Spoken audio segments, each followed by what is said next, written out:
Magandang araw po sa inyo mga kabansa. Kayo ay nasa Iparas kay Paras. At ito inyong lingkod, Ado Paglinawan, na nagbubungad ng pagbati in behalf of Ka-Eli Saludar.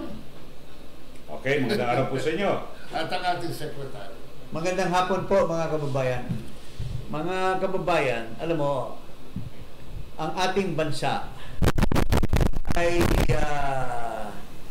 medyo nasa panganib eh. Kasi during the time of President Duterte, we were not very concerned about our external threat. Why? Because we had good diplomatic relations with China in particular and our ASEAN brothers, as well as Japan, Australia, and Korea.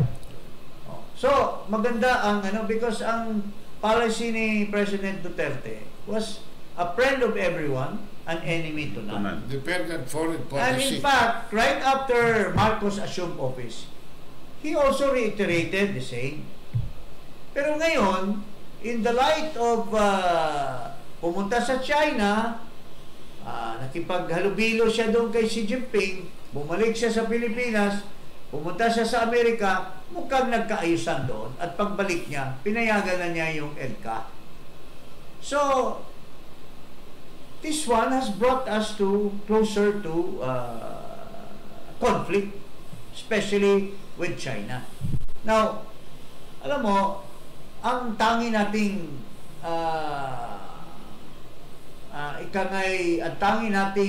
inaasahan, mga kababayan, ay ang ating armed forces of the Philippines.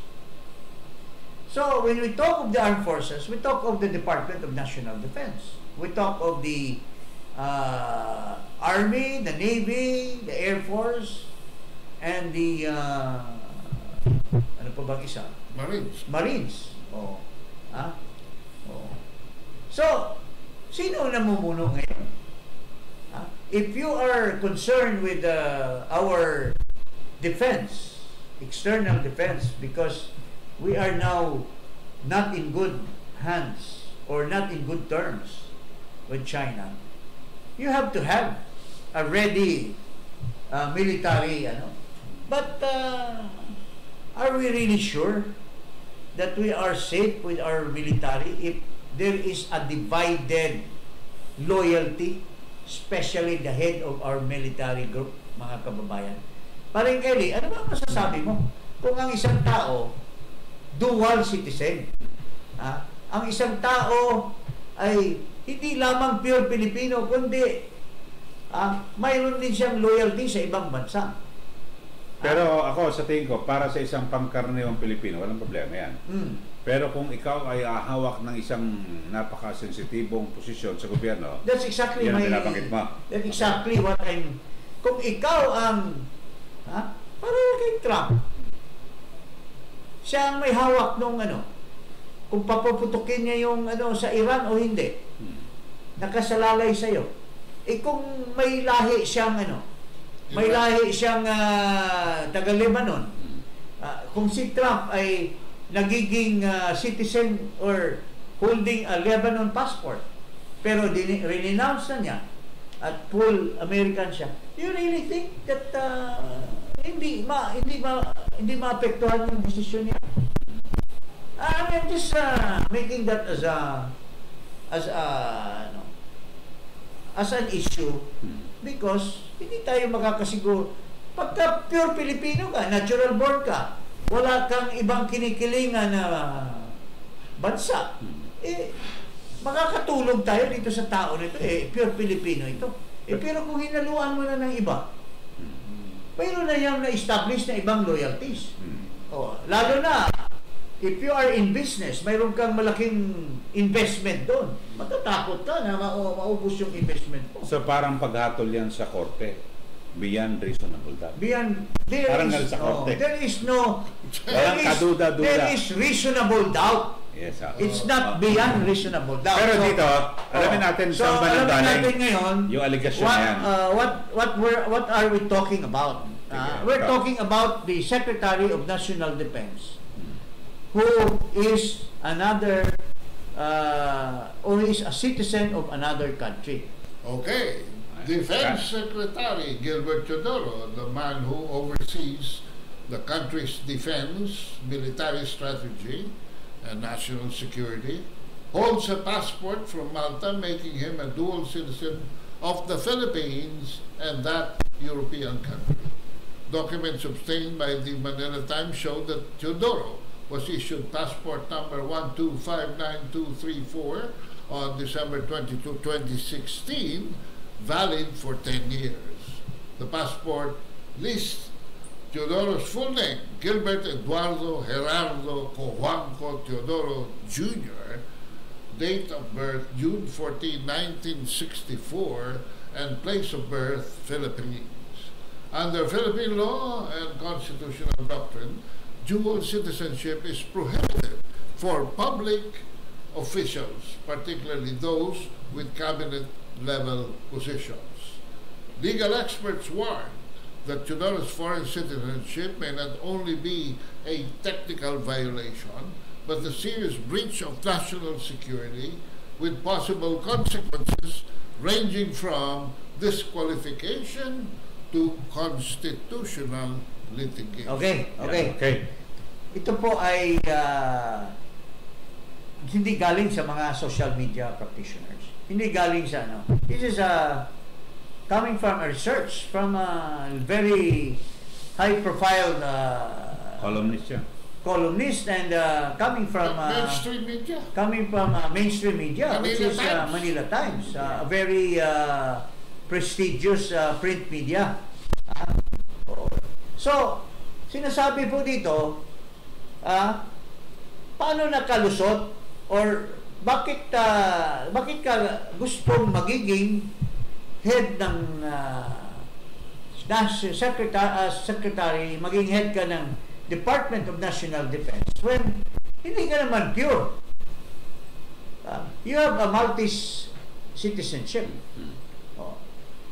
Pero ganyan, kasi pag kumuha ka na ibang pasaporte, ano ba proseso niyan, Kado, na itatatwa mo na yung pagka-Pilipino tapos manunumpa ka sa paano ba yan? That is very important. Ano ba yung sistema niyan? Kailangan natin malaman kung anong sistema sa Malta. Kasi kung gusto mong maging citizen ng Malta, ano bang requirements? Do you have to renounce your Philippine citizenship? Hindi natin alam pa yan. Kung nag-renounce siya. Kasi if you have renounced your citizenship, you have to reacquire your citizenship. Hindi yan basta-basta. May proseso. Or nag-apply ka ng, we have to know, mga kababayan, kung nag-apply ba ng under the dual citizenship law itong tao na ito. Kasi once you are a Filipino, you get another passport or another citizenship. To be able to continue your Philippine citizenship, you have to apply for dual citizenship law. Republic Act, I think 9225 or something. Ito yung procedure. Secure a checklist of required documents from either the Public Information and Assistance Unit, from the Bureau of Immigration. Submit the documents for pre-screening for Central Receiving Unit to process this transaction. Take oath of allegiance. Get order of payments. Ano yan? Ano yung binabasa mo? Ito yung reacquisition of Philippine citizenship. Para maging dual. Okay. Kasi once you acquire a new citizenship, you leave your Philippine citizenship. Okay. In order to retain it, you have to process a reacquisition. And so you pay the required fees, verify status of application whether approved or not. If approved, claim a certificate of retention and reacquisition of Philippine citizenship, order of approval, and oath of allegiance. These are the guidelines of Republic Act, I think 9225. Pag hindi mo ginawa ito, magiging dormant yung mo. Hindi mo na reacquire. Philippine citizenship mo. So, multi-citizenship na. Okay. Pero, with due respect sa ating mga nililay down, mayroong galit si Teodoro. Bakit daw hindi mo na daw siya pinapa-explain? Bakit siya mag-explain?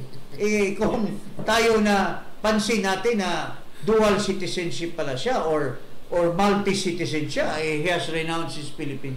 Tapos, bakit tayo mga Pilipino? We will just sit down and let the Secretary of National Defense be unloyal to our country because he is already a citizen of another country? At saka, siya mismo hindi nagbigay ng chance sa sarili niya mag-explain. Mag-explain. Dahil yung spokesman niya si Andulong, ang pinaharap niya sa... Pero noong pumasok siya, noong tumakbo siya sa 1990, kailan yun tumakbo siya ng senador, 1921, 2022.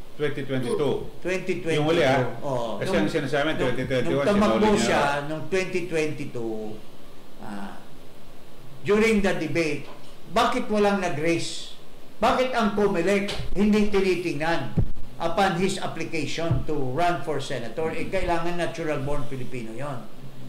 Bakit niya ginawang tahimik? Dapat doon pa lang, nag-explain na siya na ako naging Maltese pero inalis ko na yung pagka-Maltese citizen. Pero sinabi ni Andulong, nag-renounce na raw siya. Kaya na, pakinggan natin. Ito, may binabanggit din si Jose Claire Castro na alam na raw yan ng Pangulo nung siya ay kunin bilang Defense Secretary. Ito, wala tayong pakialam kung alam ng Pangulo. Ang Pangulo, ang amo, ang Pilipino, taong bayan. Kung sikreto sila ni Gibo, wala tayong pakialam sa sikreto nila. Kailangan ipaalam mo sa taong bayan na ikaw ay Pilipino na. Bago siguro kay Claire Castro, yung interview muna ni Secretary Gibo na sinasabi niya ano bang explanation mo, Gibo? Na bakit ang taong bayan ay makatulog ng mahimbing na ikaw ay mapagkatiwalaan, na ikaw ay pure, ang puso mo 100% Pilipino. Yun ang dapat mo ilatag sa mga kababayan. Kasi may history ka of disloyalty. Ito. Panoorin natin. Kayo ay tampok na balita kahapon at binabanggit ang banggit nga kayo'y lumabag sa konstitusyon, lumabag sa mga batas ng Pilipinas dahil sa inyong pagiging Maltese passport holder. Ano po ang inyong naging unang reaksyon, sir? And natural, syempre nakakagalit dahil unang-una, hindi ito totoo. Pangalawa, hindi man hiningi ang side ko, ito'y broadsheet, hiningi yung side ko bago inilabas yung article. Tapos, kahapon, nung nailabas na, humihingi sila ng statement dito sa kay Asik Andulong, no? Bakit ko na naman nilibel na nga ako, tutulungan ko pa. Kung sana ako'y tinanong antemano, papaliwanag ko at papakita ko lahat ng katibayan sa kanila. Pangalawa, itong bagay na to, napaka-ingat ko dahil tatakbo nga ako sa national election. Hindi talaga pwede yan at marami na di-disqualify. So, ginawa ko yung proseso na maaga, knowing it takes time. Ni-renounce ko yung dito sa BID at ipinarevoke doon mismo sa bansa na yon kasi ayaw nila ng ganong klaseng patakaran. So, noong bago pa ako nag-file, nandyan na yan. Ni-renounce ko na. Tapos, kinonfirm ako, I answered na nagkaroon ako ng passport at wala namang visa, na-confirm ako. So, kataka-taka, ito'y hindi lang fake news kung hindi smear campaign. Kasi hindi hiningi yung side ko na pwede ko naman ipaliwanag. Basta na lang nilabas at alam nila na pupulutin ito Parang hindi raw patas, no? Smear campaign laban sa kanya. Bakit naman magiging smear campaign? Ikaw nga dapat ang magbigay ng paumanhin sa taong bayan. Bakit mo iniwanan ang ating bansa na sasali ka na maging citizen ng ibang bansa? Unang-una, tumakbo kang presidente. Sinabi mo sa taong bayan na ikaw ay lubos na nagmamahal ng bansa natin. Ikaw ay natural born Filipino and magpapakamatay ka sa ating mga kababayan when you run for president. Kailan ba yon? In 2016, I think, or 20... yung kalaban niya, sino Noy Aquino? 2010. 2010. So, you pledge yourself to the Filipino people na gusto mong maging presidente. So, ibig sabihin, buo ang loob mong maging tunay na Pilipino. Tapos bigla kang nagnegosyo or whatever. Alam mo, ang dapat tanungin natin, kulang ng information, ay noong nag-apply siya ng Maltese citizenship, did he renounce his Philippine citizenship? Pero sabi niya wala sa siyang bilanggit eh. Sabi niya sa interview, ni-renounce niya raw. Ni-renounce niya Sabi niya. ang Maltese citizen. Pero bago ka naging Maltese citizen, bago ka akseptahin ng Kung Malta, ni-renounce mo yung pagka-Pilipino. dapat, syempre, kasi yun ang requirement ng ibang bansa. We have to know the requirement of... So, yun na nga yung binabasa ni Ado. How did you reacquire? If you renounce your Philippine citizenship to become a Maltese citizen, did you reacquire? Or did you lose your Philippine citizenship when you become a Maltese citizen? Yun ang ipaliwanag mo sa ating mga kababayan. Hindi ka dapat magagalit, Gibo. Ikaw pa ang galit, ikaw pa ang may questionable na ngayon na kalagayan dahil you have not para sa taong bayan, hindi ka 100% Pilipino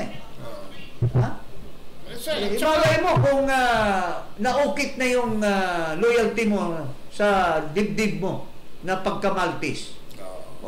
Paano namin, pag nag-renounce ka, binubulat-lat ba namin yung puso mo? At nandiyan pa yung Maltese citizenship mo? Sensitive to Maltese citizenship dahil pag ikaw ay naging citizen ng Malta, Malta is a member of the European Union. You automatically become a citizen of every European country who's a member of the European Union. Kaya nga, friendly siya sa Lithuania Di ba member ng EU yung Lithuania? At pinagyabang pa niya na what if mayroon siyang 15% na European Union na loyalty.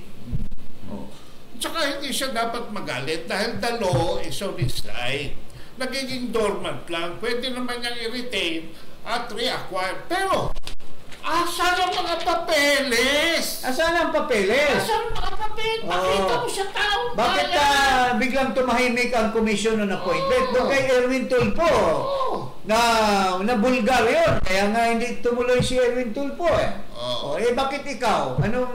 Anong kaibahan mo kay Erwin Tulfo na nakalusot ka kaagad dyan sa commission on appointments without any kung sinasabi mo ni-renounce mo, asa na yung renunciation papers mo sa Malta? Asa na yung reacquisition papers mo sa ilabas mo. And then, case closed. Hindi dahil okay lang kay Presidente. Bakit? Si Marcos ba ang buong bansa, buong Pilipino? Who will be put in danger if the Secretary of National Defense, who's supposed to defend the country, is not 100% loyal to the Filipino? Is that Marcos' responsibility? Hindi, tsaka nakakaduda Dahil may mga iniimbita na siyang mga European countries na nagjo-joint patrol dito. Katulad ng France, katulad ng Germany, katulad dito, katulad niyan. Magiging European ng South China Sea.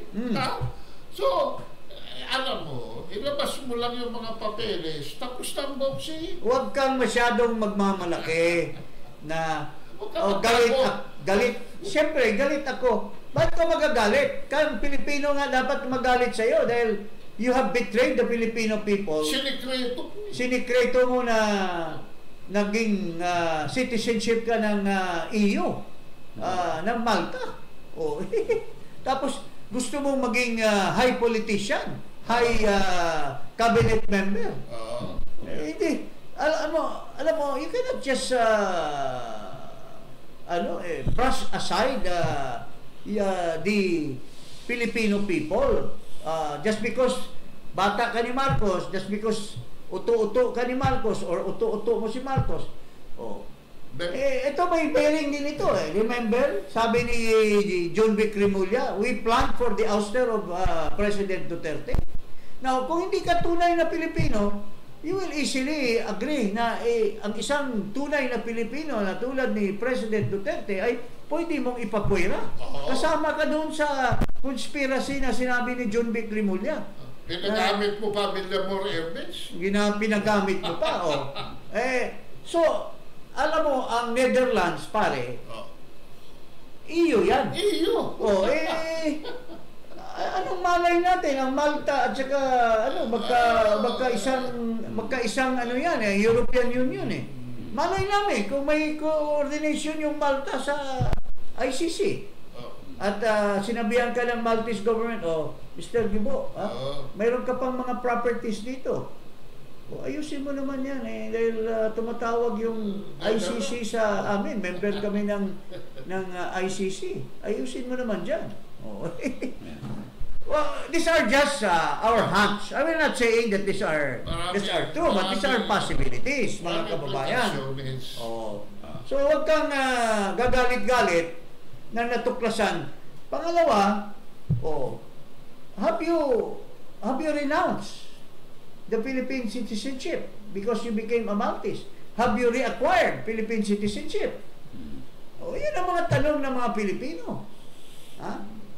Kasi, pag cabinet member ka, para ka dapat asawa ni Julius Caesar, you should be beyond reproach.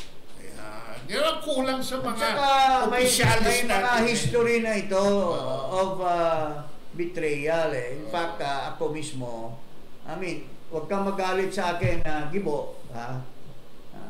Alam mo naman ito. Yung kaya ako, very close sa tsuhin mo. Ikaw, very close din. Parang anak ka ni Boss Danding. Pero sinaktan mo ang puso ni Boss Danding. Kaya nga yung asawa, kinonfront ako kasi at that time, nung tumakbo kang presidente, I was a member of Lakas. Bigla ka nag-jump ship. Kami, ang mga loyal na Lakas, I'm one of the original charter member of Lakas. Mayroon diyang naglakas-lakasan lang dahil may mga pera sila, nabibili nila ngayon yung slot ng Lakas. Ikaw, hindi ka Lakas. Umalis ka sa NPC. National People iniwanan mo yung founder ng NPC na ni-nurture ka. He was proud of you. Si Ginoong Danding po. Binastos niyo si Danding. Ngayon, anong sabi ng asawa sa akin? Pero mahal na mahal niya si Boss Danding. Si Tita Gretchen. Anong sabi? Ayon kay Cuangco, nasaktan raw sila sa hindi man lamang pagpapaalam ni Teodoro nang umalis siya sa NPC at tumakbo bilang Pangulo sa ilalim ng Administration Party. Dagdag ni Cuangco, masakit daw ito para sa kanyang asawa na 9 na taong gumabay sa karera sa politika ni Teodoro sa ilalim ng NPC. May suportahan na siya sa mga nephew niya. Anybody but Gibo. Anybody but. Sinabi ni Gretchen, Jane, if you ever vote for Gibo, don't talk to me anymore. He has betrayed Danding. So, hindi ba tayo matatakot? Mahal na mahal ka ng isang idol ng Pilipinas, Danding Cuangco. Gretchen, Yung asawa, mahal niya yung asawa niya. Although, siyempre, ang mag-asawa, in the future, hindi na magkasundo. Pero at that time, Tapos, mga kababayan, sinabi ni, kaya lang yung si Boss Danding is a true leader. Hindi lang kumikibo. Maalala ko yung sinabi. Pero alam ko, nang nag-usap kami, masakit ang puso niya. Alam ni Ramon ang yan? Oo. Naalala ko pa yung sinabi ni Gretchen. Anybody but Gibo. Oh, yeah. Anybody. So, but I don't have anything against you personally, Gibo. Despite the fact na may mga concerns pa ako during the campaign ng Lakas, where there were talks about what you did and when you were running for the president. Marami kaming history of betrayal. Now, when we see something like that na isang head ng binigyan natin ng yung inaasahan nating magiging savior ng ating bansa, even more than the president, because you hold the key to the defense of our country. Tapos mabalitaan lang natin na hindi ka 100% Pilipino dahil may Maltese ties ka. Siyempre, anong gagawin namin? We will just keep quiet? O siyempre, we will ask you questions. Okay, so... Yun, paring Eli, anong masasabi nyo sa sinasabi ko? Well, history yun, no? Talagang Pero ito sa Panghuli, ay ito yung kay... Okay, pakinggan natin yung blue caret sa Malacanang. Ang makakasugot po ng motibo na yan ay tanging sa Secretary Gibo Teodoro. Ang masasabi lamang po natin ngayon, the President gives the confidence to Secretary Gibo. Secretary Gibo still enjoys the trust and confidence of the President. But po ba, alam po ba ito ni President Marcos beforehand? Alam po, kasi nasa records naman po yan. Even the COMELEC, pati po yung Commission on Appointments, alam po nila to. Okay, so yan ang pahayag ni Yuse Claire Castro. Kado, anong masabi mo ron? Bakit ako sasandal naman kay Bongbong Marcos? Ang image ka ni Bongbong Marcos, budol-budol man. So kung hindi ako nagtitiwala kay Bongbong Marcos, bakit ko siya gagawin? Pero siyang... Padrino, pader, para dito. Appointing authority. Siya nag-appoint Pero... Dapat reviewin niya yan Pero normally, dapat may vetting process Tingnan mo, si Erwin Tulfo, bakit hindi nakalusot yun? Bakit ito? Well, alam mo, mayroon kasi tayong old tradition dyan sa Commission on Appointment. With due respect, majority dyan ang mga bataan ni Marcos. Siyempre, pagka member ka ng House or member ka ng Senate, papasok ka sa Commission on Appointment, there is always that thing called old boy school. Sige, papasa na natin yan. Hindi masyadong napasadahan. Hindi na masyadong nakita yung implication. Walang violent objection. No. Hindi nila naisip yun na pwede tayong maunsamin yan sa ang bansa natin kung hindi true-blooded Pilipino. Hindi pa, may dugo pa itong Amerikano Hindi, Amerikano, yung nanay ni Danding is American. Okay, so yan po at Kado. Well, huwag kalimutan mag-subscribe dito sa Iparas kay Paras at i-click ang notification bell. Maraming salamat. Magandang hapon po, mga kababayan. Magandang araw po.